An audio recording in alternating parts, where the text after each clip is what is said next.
co-founder and CEO of RedOwl, which is building an AI native platform for real-time governance.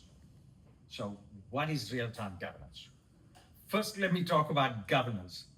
Governance may be an exciting topic that's emerging everywhere. There's tech governance, there's AI governance, there's financial governance, there's regulatory governance, and so on and so forth.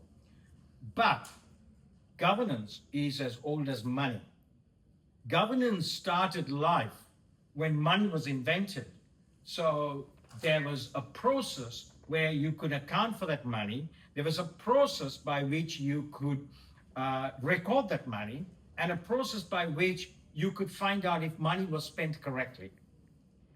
And I want to pause there and ask you a question now, because as governance started growing as something that was needed to manage money, it led to the birth of the accounting profession.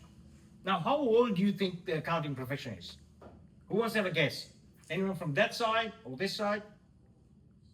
800 BC. Wow. Any other guesses? 800 BC. Wow. Since humans existed. Since the Homo, what's it called? Hunter-gatherers. Yeah, the actual answer is somewhere between the two. 7,000 BC in Mesopotamia.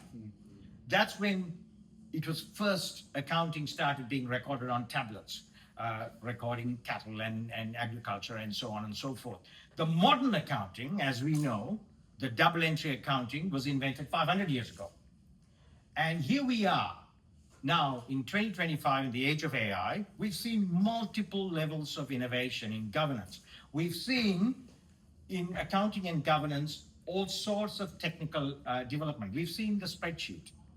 We've seen accounting tools. We've seen ERP systems like SAP, Oracle, and so on and so forth. But have we solved the problem of governance? What is the problem of governance today? The problem is governance is historical. Governance is something that happens today with all of the technology at our disposal.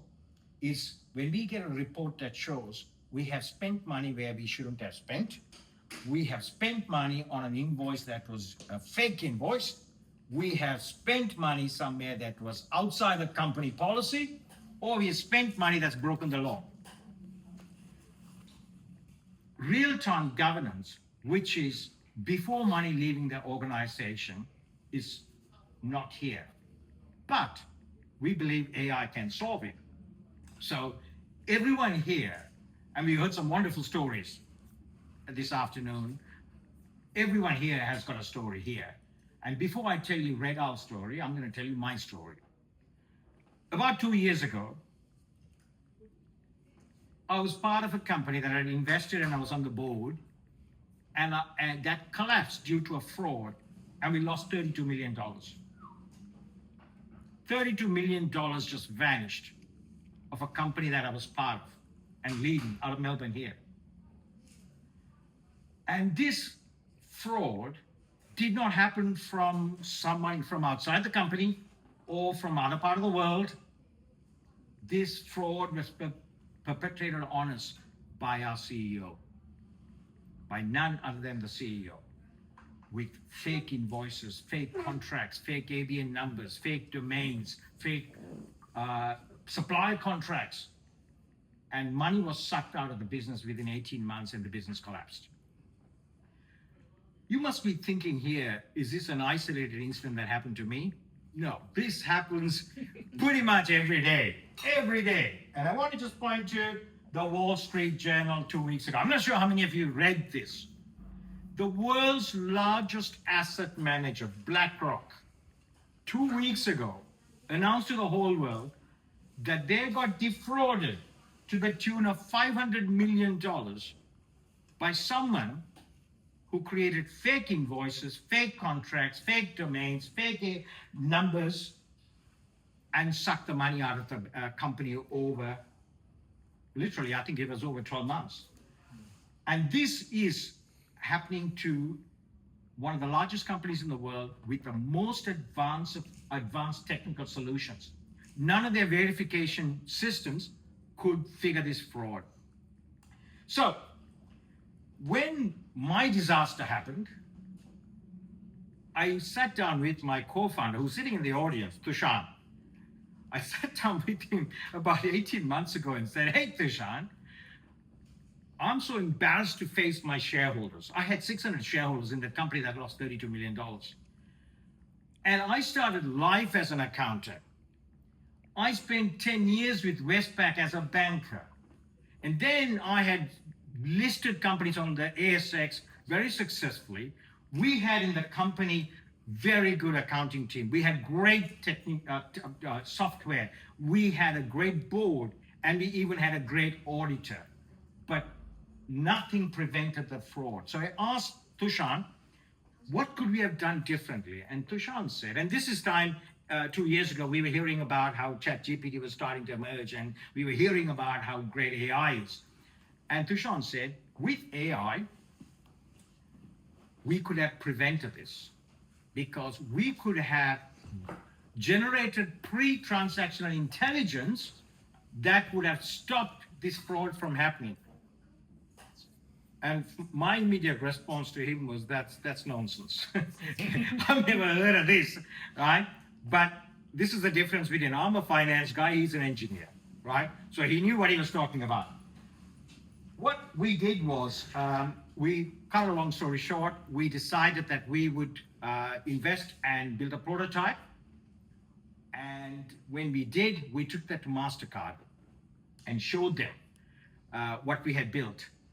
MasterCard said, we had never seen AI being brought to payment rails to predict a transaction before it happens, where the card could stop working if the card was being used somewhere outside of policy, outside of budget, outside of delegated authorities. Instantly, we could stop the payment. And they said, we've never seen that. And they said, you guys should pitch this to MasterCard New York, which we did.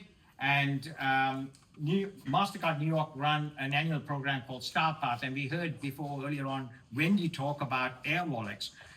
So Air Wallets was the first Aussie company that was selected by MasterCard on the Star Path program 7 years ago. We became the 5th company in the history of Aussie startups being on the Star Path program.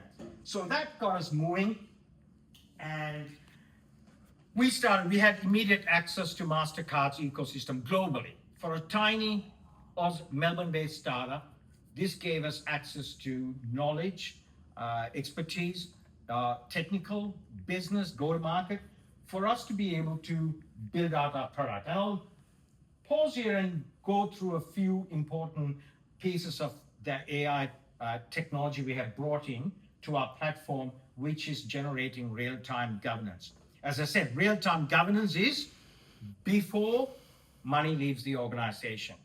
And how do we do that? So what we have done is we have built an AI layer that sits on top of the solution stack of companies. Whatever software they use, whether it's SAP, Oracle, any accounting system they use, any procurement system they use, any email system they use, we would sit on it, on top of it, and ingest the data that's already there. But that's just the start. Because as we all know in this room, because we're all into AI, AI can work with unstructured data. That's the beauty.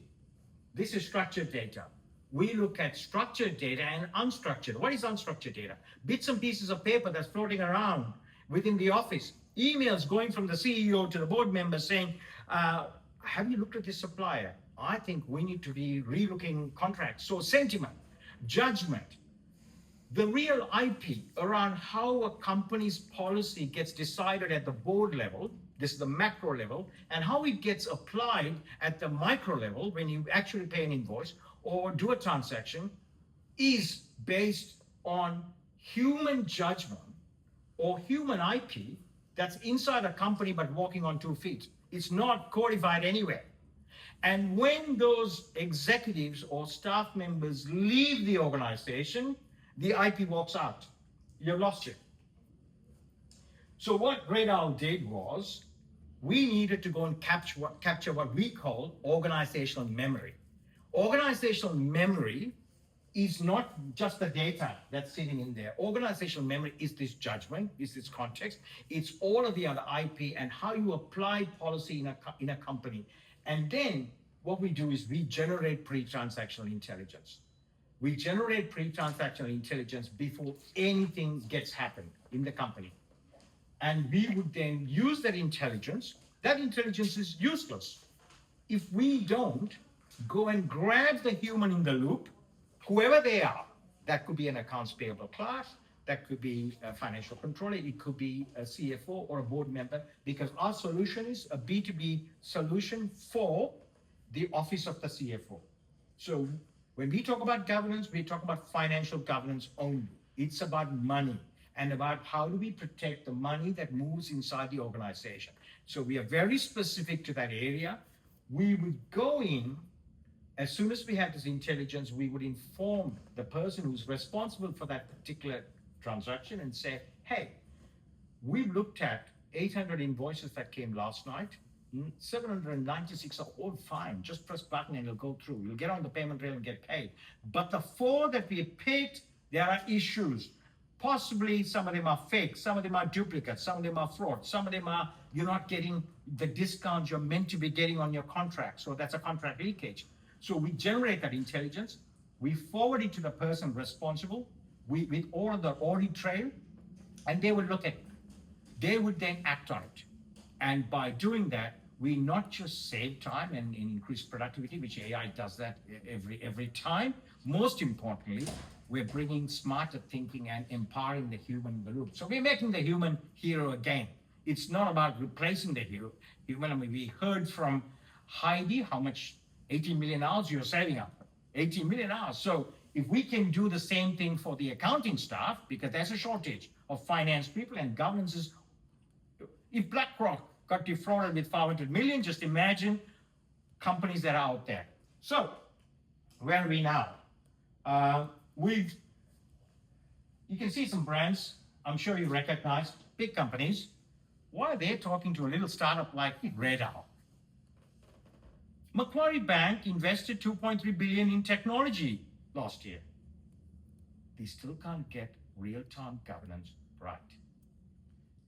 There is a huge opportunity, not just for RedOwl, but for anyone in AI. This is where the world that we are living in today, to bring the power of AI to solve a problem that's existed.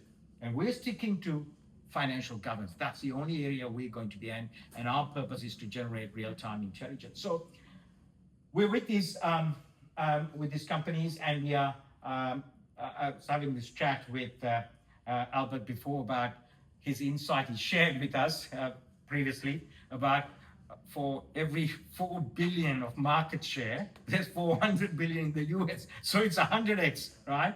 And so I think that's the lesson for all of us. Australia, and particularly Melbourne, great place to innovate, great place to get your startup moving, but then think about going straight, either US or China or one of these bigger markets, why obviously with Wendy's help in Hong Kong. Thank you very much. That's all I have to say, and I'm happy to take questions later.